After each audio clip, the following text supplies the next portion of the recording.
Okay. Yeah, there it goes. Live. How's everybody doing? Welcome to the fifth episode of Friday Live of Tell Your Story.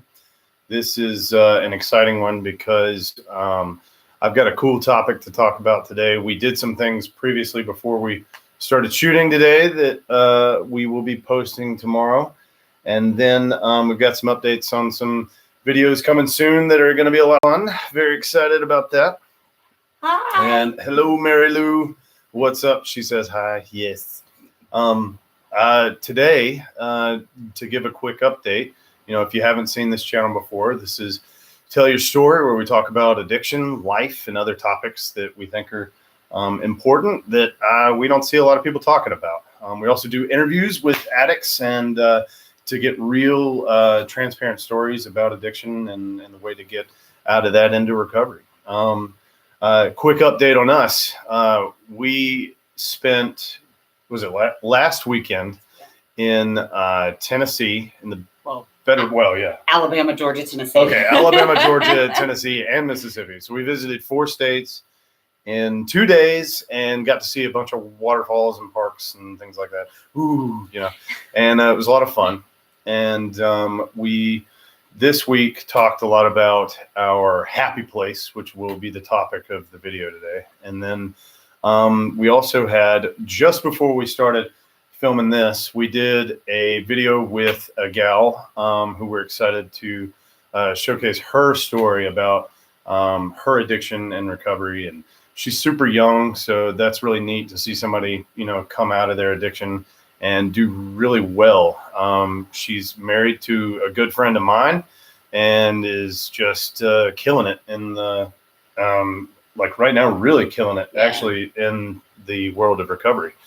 And then let's see, other updates, I guess, video-wise this week. I'm excited to try something different. I'm going to do a video on suicidal thoughts. Now, that's going to be kind of out there, but that's something that I've dealt with. I don't know.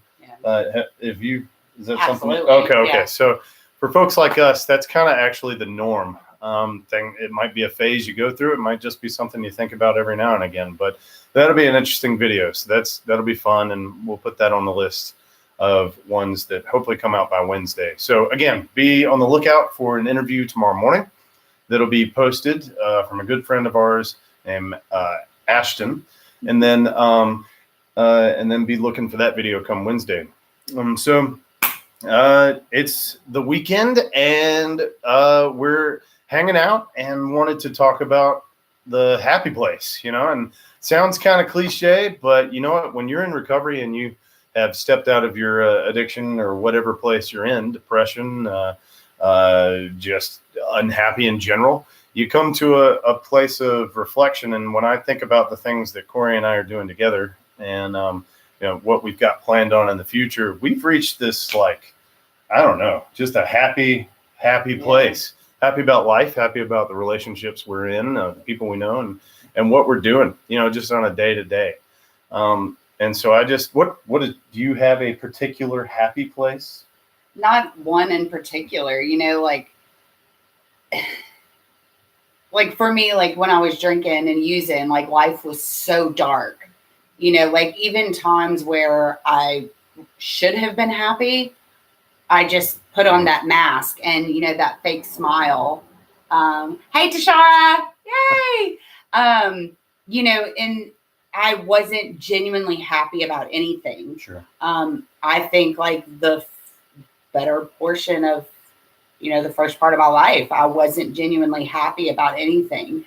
I just stayed on this, I didn't get excited about things. There were moments, brief moments of, I guess, fleeting happiness that I had, but it went away just as fast as it came. Did drugs take you there, or were you happy before, then really unhappy on drugs, and then happy after? How did that?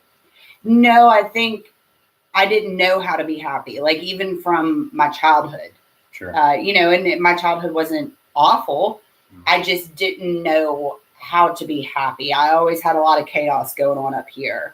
And then drinking and doing drugs just kind of amplified it. Yeah, tremendously. If you are unhappy and in a certain place where you're just genuinely in a funk, alcohol and drugs have a tendency to not uplift you. No. They'll take you into just the deepest parts of your brain, like the darkest places, the things that I was thinking while drinking alcohol, like what a scary place to be in. And then the day that I decide to come off of those things and I start getting a little clarity and I think back to some of the things that I did, like the alcohol took me to here, and then just looking in the mirror took me like way down here. So a happy place can be a lot of different things. If you're currently watching the video and in the comments section, if you have like a happy place, this doesn't have to be an actual like GPS location area. It could be like a hobby. It could be a person, something like that. We already got a comment. No, that's Mary. What did Mary Lou say? She said, "Oh yeah, that girl tried to climb out of the grave, come in after you." She's talking about that crazy girl that. Oh yeah. Yeah. Corey's nuts, and we say that on every video, but she's crazy on the inside. Luckily, her happy place keeps her crazy. Hang on, down here. So, if you're in the comment section, list like your happy place. List something that you do. I'd love to give you a shout out if you're on video, Mary Lou. And then how do you say that? Tashara, if you've got a happy place and you're still on, list that place. I found this really cool article that listed different things that, how to find your happy, maybe things that could progress you into finding something that just puts you at ease. And okay, so, and like I do, I take a lot of notes. Did we get something else? Yeah, Tashara said, love to take a drive. It's my happy place. Take a drive. Okay, yeah, driving is awesome. I'll tell you what, if I could drive like with anybody, Corey's dad has this like white convertible. He's got two of them, and like he drops the top, he's that typical. It's a Corvette. Oh yeah. What did I say? You just said white convertible. White convertible Corvette. And when he like sits back, he's like super happy to be there. That's always a cool thing. Mary Lou says, my happy place is riding in the car. What is everybody's driving? All right. Happy. What is it? Riding in the car with my husband, singing to every song we know, anywhere that involves my family, being at home in perfect peace and out in my garden on like a cool summer night. Yeah, those sound great. Hey, Ashton, boom shakalaka. Yay! Speaking of the girl that just did an interview that we're excited. Ashton, we talked about you a little bit. We gave you a little kudos, telling folks that you gave a really good story today. We're excited to share that one tomorrow. If you guys are in the chat box, you chatted up with her because she knows anything and everything about recovery and has been through a lot. All right. Like I do, I take notes or I have something to share about. And then I found this article on the Huffington Post. It's by Ari Adams. And she writes about a lot of things. Every now and then I'll read things she talks about mental health, things like that. And this is 10 ways to find your happy place. What do you know? All right. Tip number 1. She says, share some laughs with old friends. Now, I don't know, where you are in your relationships with family and friends, but recently we went to Sewanee, Tennessee, a place that I grew up in, and I wish we'd have gotten to see. There's a friend of mine that lives there that I've been telling Corey about. That's an artist, and she was just, she was like, "Are you there till Tuesday? Because I'll be there. We can hang out." Those are the types of things. I mean, like if you could just sit with someone you care about, like she and I have belly laughs like every day, like super, deep belly laughs. That's number 1. Find somebody near you and have a laugh. Let's see. We got some comments. Ashton says, "Hey." Ashton says, "So happy to be a part of it." Oh yeah. We're glad to have you. Super happy you did that, Ashton. Shara said, "That's good. Definitely love to laugh. Laughing's just, I don't know. Laughter is the best medicine, right? If you need a spoonful of sugar, put laughter in it. That's probably better." Does that make any sense? No. I think it makes sense. Yeah. You're right. It's my own language. Number two is surround yourself with beauty. So we just heard this from Mary Lou. She likes to go into her garden. So your garden is a place of peace, right? Things are growing, the greenery. We take our trips to like the water, anywhere with water, where we go kayaking, the mountains, and all of this stuff, by the way, is free because if you can go camping, get out on the water, if you've got a kayak or somebody with a boat, those things are free. Going into your garden, Mary Lou, that's something that's near you, and you can just take 5 minutes out of your day to go somewhere and just think about life. Think about where you are in the present. That's the most peaceful thing to us, I guess. Do you find, do you have a place? I think being out like on the kayak. Yeah. So like there's been a couple of moments in sobriety that like I've just all of a sudden gotten these like overwhelming sense of just peace, like to the point where it makes me cry. And I remember, okay, so the second time it happened was the first time we went kayaking, and we're going down the Tombigbee, and it was just completely beautiful, like so serene out there. It was like we were the only two people in the water, and all of a sudden I felt it. I'm like, don't start crying on the kayak. Yeah, she's looking at me in the kayak. She had turned around in this thing. We had a kayak that was really big so she could lay down, and she's looking around, and she's just looking all bubbly-eyed, and she's like, I'm just at peace right now with the world. And I'm like, all right, yeah, that's cool. That's a happy place. Yeah, it's definitely a happy place. Like, when we take those like semi-tough hikes, yeah, and we get to the waterfall, being able to just sit there. And even though there's like all these people running around, like, we had to work to get there. So, not only are you being rewarded, but just seeing something so beautiful. Sure. You're really in the moment. You're so in the moment. Oh, yeah. And that's very important. Mary Lou says, it's so peaceful in my garden. It's not big or anything like that, but it's just something I can go out and look at and enjoy hearing the wind, especially on a beautiful night. Yeah, all right, Mary Lou. Well, if you ever catch me in your garden at like 7:30 p.m., just mind your business. Jumping into number 3. So number 3 is travel to someplace new. So we've already covered some of that. Corey and I travel. We try to on, like every other weekend or at least once a month to go somewhere that either we've never been before or that's beauty outside. We love nature and hiking trails and things like that. When you surround yourself with something that just is eye appealing, it's almost like you're centered. I practiced this thing. I talked about it in another video. When I open a door, I take a second just to look around and see where I am, because it absolutely puts me in the moment. And that's just like traveling somewhere new, whether that be a restaurant or a location somewhere out of state, or maybe you go next door to somebody that and hey, you're double timing it. You're having a laugh with an old friend and you're surrounding yourself with beauty. All right, let's bust out the next one. Oh, yeah. Mary Lou says, what'd she say? Me and Corey always have a good belly laugh at work. We absolutely do. That's because I don't think you guys do real work when you're there. You talk to people, but I don't think I do real hard. Work. They may do hard work, but every time I go in there, they're laughing about something ridiculous. It's crazy.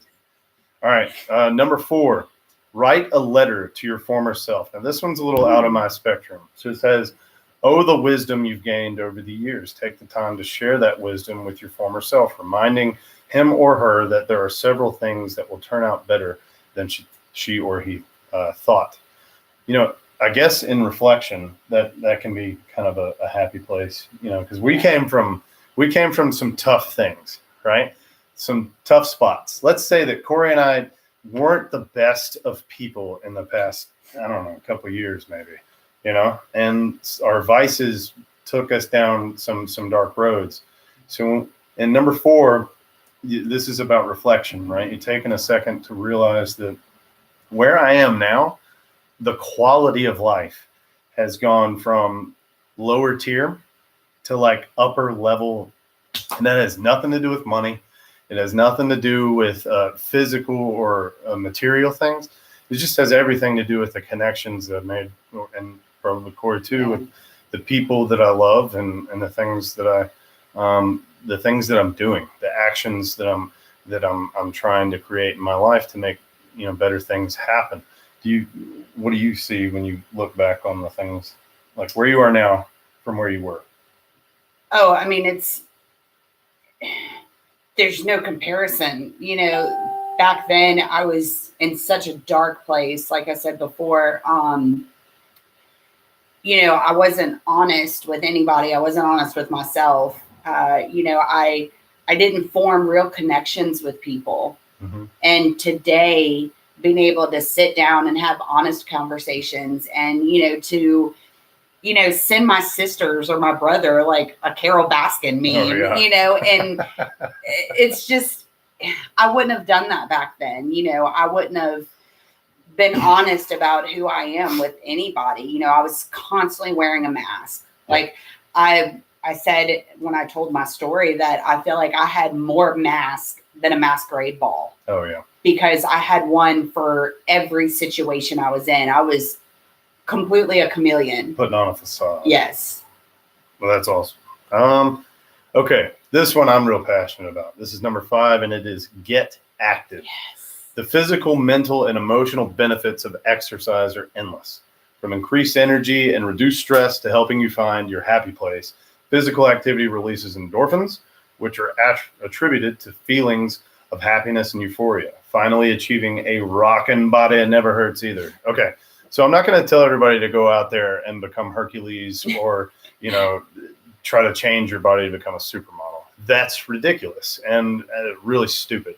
But if you really wanted to put that in retrospect, when you get outside and go walking, or you go to the gym and do some kind of one of the machines in there, something active.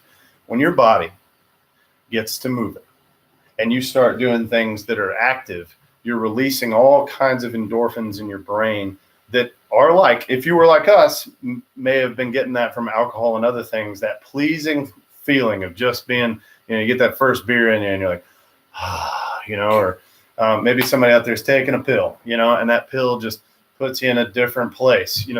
Those kinds of feelings can be very similar when you have that rush of activity. Heart gets to pumping, the brain starts putting out all these chemicals, and you're just as happy as can be. I'll give you an experience. Corey and I jumped out of a plane this year, and now I'm afraid of heights. Okay. So when we decided to take on skydiving, I said yes, but in here, I said no, but we did it. And the rush of adrenaline, the first thing that came out of Corey's mouth when we hit the ground that I remember is that she said that was the best high I've ever had. It absolutely was. I mean, that was better than any drug that I've ever done. And it was healthy. Yeah. 0.0 chance you might die, but it was amazing. Mary Says, I've actually done that, and it was very emotional. Okay, so you're talking about writing the letter to your younger self. If you can sit there and reflect on things and talk to yourself about the person you may have been or want to be, it's very, very therapeutic, and good for the heart, probably. All right, jumping on to the next one. Number 6. Check something off your bucket list. Anything. We keep going over the things that are in the next step that apparently I'm not noticing. Jumping out of a plane was on my bucket list. I've got a few things on my bucket list in the next. I want to run a full marathon eventually. I need to quit smoking. That's a good idea. Or like last year, I wrote down a bunch of New Year's resolutions. I still have the sketchbook that I wrote all these things down. I was in rehab a little over a year ago, and I wrote down all kinds of craziness that I wanted to do in the next year or so. Well, believe it or not, I hit like 5 or 6 of the things that were on that list. There was like 25, 30 things listed, and I completed a couple of them. And I'll be honest, in the past, I don't think I've ever really completed one thing from a New Year's resolution. I didn't even make a list because I knew I wasn't going to do it. Well, I like setting. Well, that's a different one. Setting goals. That's another one on there. What do you know? But that's important. When you have something that you want to do and you want to achieve, the only way to get out there and finish what you start is to actually start. So when you take action on things, whether that's being sober or you have a goal in mind. Hey, Alex. What is happening, Alex? If you guys didn't know, Alex also has a story on the channel. So that means that he and his wife have now told their story on this channel, which is So empowering. We're hoping that we get these stories to reach a lot of people eventually, but these two are destroying it in recovery, and the two of them make a team that's just insane. Thank you for all the emojis, Alex. I am reflecting emojis back to you. Is that? I guess that's entertaining. I don't know. Okay, I'm going to jump to the next thing. Number 7, reread your favorite book from childhood. Okay. I'm not going to go back and reread my childhood book. I don't know if that's my favorite childhood book is The Giving Tree. I don't know if you know that one. Do you know that one? Mm-hmm. Okay. So that's my dad's favorite book. So I don't know. In turn, it was maybe mine. I'll tell you what I like to do. I like to listen to podcasts. That's like, because they say print is dead. We're in a digital age. Sorry. You can read all you want. I'm not like much of a books. reader. When was the last time she read a book? When did you read a book? When Russell, what's his name? The Russell actor? Brand? Russell Brand's book. I read the prologue to that book. That man puts And I actually have a book coming in the mail. It should have been here today, but the so much post office dialogue in sucks. there. I swear. Oh, Lord. If you've got a favorite book from your childhood, what was it? I want to know. Alex says, we try, love you guys, and thankful for all you do. There's a girl in recovery house right now because of one of your videos. That's We pretty love cool. that. So we had Alex and his wife have taken in some people in recovery into their home. And I think both the folks that went to their house that they're trying to help have made it either into a detox or to a recovery place. That's beyond what we've done, to be honest with you. Like, we can reach out in videos all we want. We can talk the talk and walk the walk, but sometimes people go above and beyond. Alex, you guys are really killing it right now. Be careful, but we're glad that you're doing that, and we're glad that we get to be a part of your life. Okay, I want to go to number 8. Freshen up your look. Ooh. Okay, so it says the new year is always the perfect time for a mini makeover. Okay, so I don't know if this is going to be girly, but we're going to go with it. Don't be afraid to try something drastic, like a fresh new haircut or some added highlights. Like a touch of gray. I think I'd look fairly more I don't know. I just look old. If you're looking for something non-committal, try out a new nail color or buy an article of clothing in a complete opposite color than the rest of your wardrobe. Alex says swag is a must in recovery. Alex has a lot of swag, man. He's a brand whore for sure. Like, he wears a lot of brands, but they look good. He likes Vans. I know that. And like Billabong and Hurley. Keep it bold. You'll be a happier person for just having the courage to step out of your comfort zone. So there's what did she say? Sheila Silverstein. Yes. I think. What is it? The attic. The light in the attic. I don't know. Sheila Silverstein. Where the sidewalk ends. I have no idea. I'm lost. I am reevaluating this relationship right now. No, because you're not. No. Ashton says, I can't wait to dye my hair after all this is over. Yeah, go for the unicorn look if you can get away with that at You work. see these roots, Ashton? Lord. Now, I do see power in changing your look. For example, if you're a gym person, so one of the steps in this finding your happy place was being active. If you're a gym person, when you dress the part, you're excited to do the activity, right? So if you're going to the gym or if you're going out, and I'll tell you, this also is to this one because she did this today. If you are active and you go out, like we're going hiking or something like that, when you have the look going on, like, so she ordered some North Face boots, put on these boots, and now like super excited to go hiking. 1, to show off the boots, and 2, we've got something that helps us move forward and being active. We got some more comments? Look at Ashton said she's going to go for purple. Dye her hair purple. Do it. Mary Lou says, my childhood favorite book was Where the Sidewalk Ends. So that's what you were talking about earlier. Alex May, my aunt used to read me that as a child. They're fantastic. It's like a bunch of like poems. Oh, okay. And they have these really neat drawings. They're fantastic books. I think he has like 3 or 4 books. Sheila Silverstein? Yeah. Maybe I did read them. You probably have. I'm sure I've heard of them. Yeah, like, so when you're talking about stepping out of your comfort zone with, trying a different look, like, my hairdresser went to New York and did this class to do like whiteout. Shout out Amber at 417. She's amazing. but she like sent me a message and she's like, hey, I want to flex on Instagram. Let me dye your hair. And I'm like, ooh, because I've never dyed my hair before. Yeah. So, like I stepped out of my comfort zone and let her do what she did. And it turned out fantastic. Today I taught myself how to fishtail braid. Small hobbies will put you in a place of, feeling happy and feeling secure. Okay, number 9. Do some volunteer work.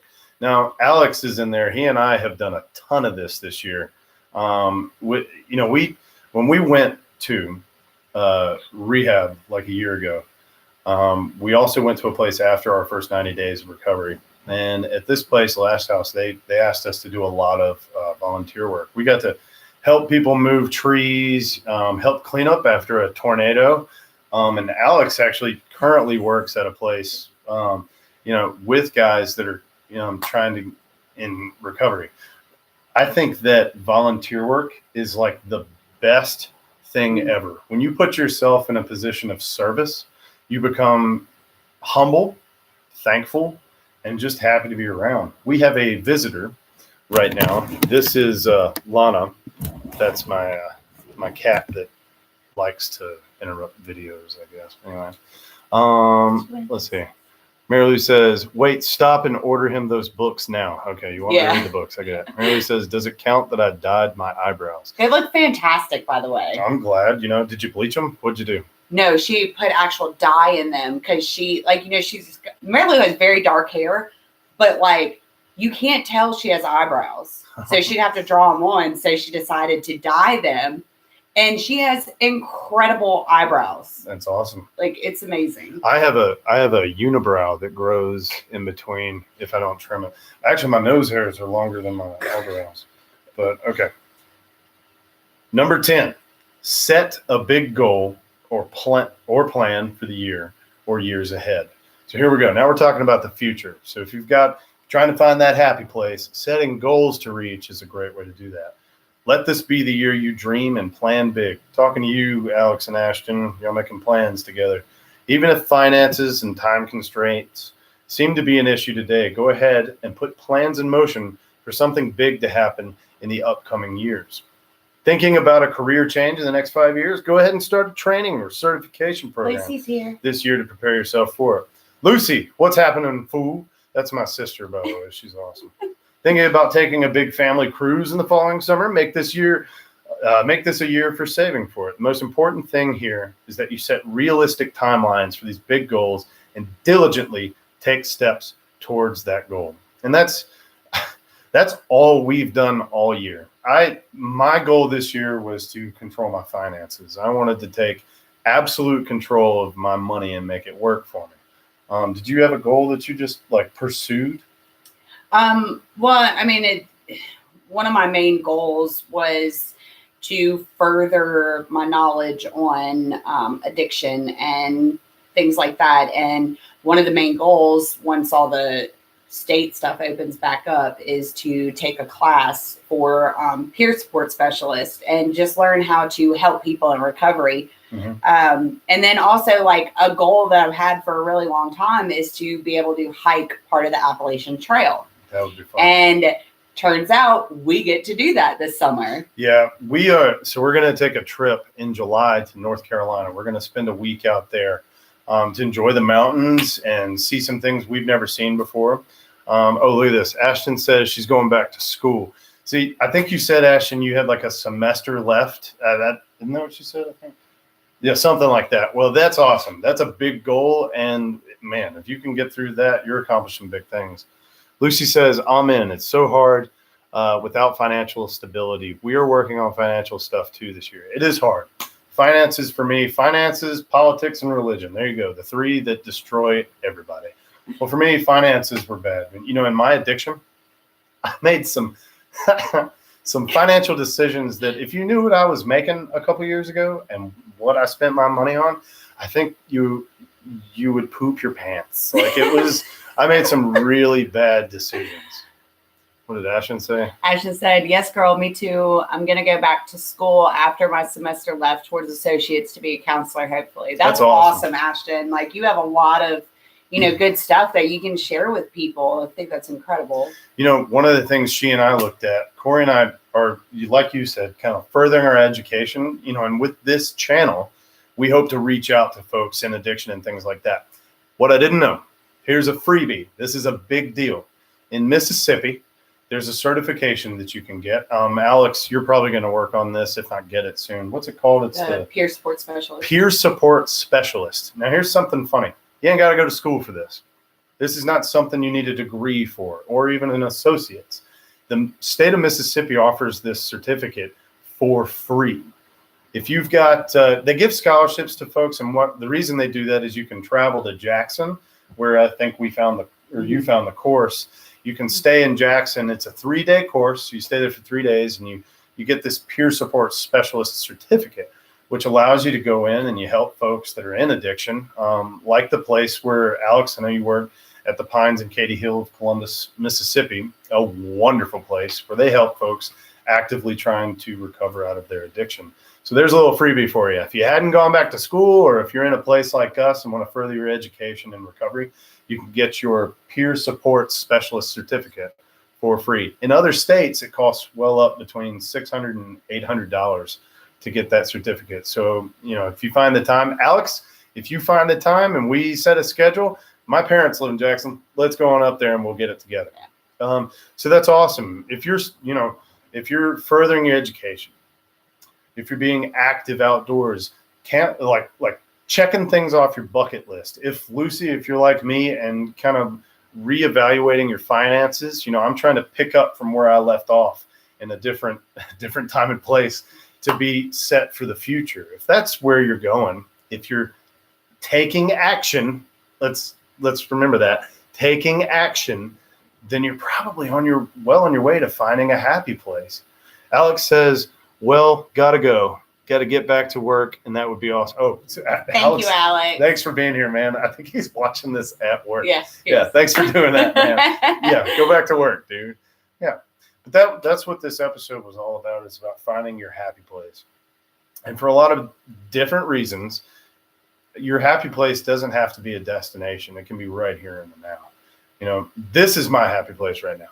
I love making these videos and talking to people on here about, man, where we're at, what we're doing, and where we're going. And fortunately for me, the one sitting next to me here, the blonde, she's cute, by the way, enjoys doing these videos too. Yeah. Because we're reaching out to people and we get to communicate. This is neat. We have a live chat section. That's fun. If you have a happy place, and we've heard some already, but if you're still here and you've got a happy place that you hadn't shared, put it in there. We want to give a shout out, and I want to talk about it. I want to hear it. Oh, thank you, Lucy. Thanks, Lucy. She says we make a great team. I think we make a pretty good team. We work well together. I've got my faults. She's a little better than I am, but I've got plenty of faults. I'm working on those. One is shaving. I probably need to shave. Two, unibrow. Women hate my hair. Who knew that a bald man was better looking? We love watching them with y'all. Thank y'all for these. Proud of you too. Thanks, Ashton. Mary Lou says, yes, they do. They're a great team couple. It's so good to see how far they've come in just a short period that I've known them. Thank you, Mary Lou. Something to think about is we're not just trying to be like, we don't have certificates in what we're sharing. There is no piece of paper that says we are qualified to help anybody. And to be honest, we're doing this kind of selfishly for us. A lot of recovery is sharing what's inside, learning to communicate the things that are going on, which is something I've always had a problem with. So when we reach out, we're just talking from our experience. Yeah. The things that we've experienced in life are, in a way, the pain that we've endured or thought we had is we don't want other people to go through that. Or maybe we can help you or give you kind of the shortcuts to get over those hurdles and to get to the other side where we can help you design a better way for living. Yeah, I think the only qualifications that we have to give people suggestions or to reach out or try to help in any way is our own experiences. Sure. We've both gone from such dark places to a life that is just great beyond measure. Oh, yeah, for sure. we're in a cool place, Yeah. and we're happy to share it. So just to give another little bit of feedback, in the next week, we're going to share a video on Lucy. This is one you'll probably like it. Not because you've been through any of this. I just said you like it. It's a video on suicidal thoughts. I'm going to be a little transparent about some of the things that went on through here that don't go on in there anymore. Maybe some ways around how to get rid of that thinking, that style of thinking. I think a big goal is to get rid of the stigma Sure. of a lot of these topics. You know, these are really tough topics that people Ooh. generally do not want to talk about or just will not talk about. Yeah. And I think it's important to try to break that stigma and be open about these things, be completely sure. transparent, like you said, because these are things that need to be talked about. You can take people like us, and if you hadn't have known, you know, I had people reach out when I got onto social media. I actually got out of rehab and was like, hey, I'm an alcoholic. And these folks were like, whoa, had no idea that you were so, you know, crazy and nuts and, you know, you drank too much. Now, the people that were closest to me knew exactly what was going on. But, you know, that facade kicked in a lot of areas and people had no idea. So when you see somebody that's gone through rehab, you might think of somebody that's got, you know, scabs all over their face, you know, maybe just out of the loop tweaking all over, but that's not typically what addicts look like. Marilu just made a really good point. She said, these are my favorite topics to talk about because it pushes you to feel what you need to feel. Sure. And I agree with that 100%. Yeah, it's okay to feel. You know, I hate to say it, but when I was feeling, you know, in my feelings, and I told people, you know, about these things, most people shy away. Yeah. Like they literally shy away. When you honestly ask for help, when you are transparent and you put yourself out there, 90% of people don't want to have anything to do with that. They'll be like, oh yeah, love to talk, and they never show up. The people that do, don't ever lose those folks. Those are the strongest people in your life, and they genuinely want to be a part of yours. What Lucy said. So Lucy said, oh yes, honestly, I've struggled with those thoughts too before. I'm glad y'all are bringing these taboo conversations out for others. And then she said, absolutely, Marilu, sometimes people press those feelings down so much. And that's true. Like, you know, I was always afraid to talk about those scary things because I thought that people would just look at me like I was a crazy person or, you know, I mean, you tell me all the time I'm nuts. But, she is nuts. but I think it's important to talk about those feelings because the more you suppress them, the worse it's going to be when it finally all comes out. You're just going to explode, and that's a terrible, terrible situation. I've had a couple of explosions. My dad had to witness one, and then, you know, so did a few of my friends. It was not pretty. Yeah. And I was never sober when I did that. I'm just saying. Ashton says, it's so refreshing to have y'all talk about the hard stuff. It's a great feeling to be honest about the hard stuff. Y'all are spot on. Yeah. The hard stuff's coming out, and guns a-blazing, you know. Anyways, I started shooting. Yeah. Catholic. Yeah, I think we're gonna take the taboo and turn it around. Yeah. I want to say that I appreciate, you know, anyone and everyone who's been through this video today. You know, we really love that this number keeps growing, and people keep getting involved in the video and talking. And I love that it's people we know too. That's always fun. Be on the lookout for that video on Wednesday. And watch for Ashton's video tomorrow. You guys are going to love it. Her interview is spectacular. She did a great job. And after you watch hers, watch Alex's, because that's her husband. And he also has an incredible testimony about recovery. Thanks for being here. We appreciate you. And we'll see you in the next one. Yeah. Cool.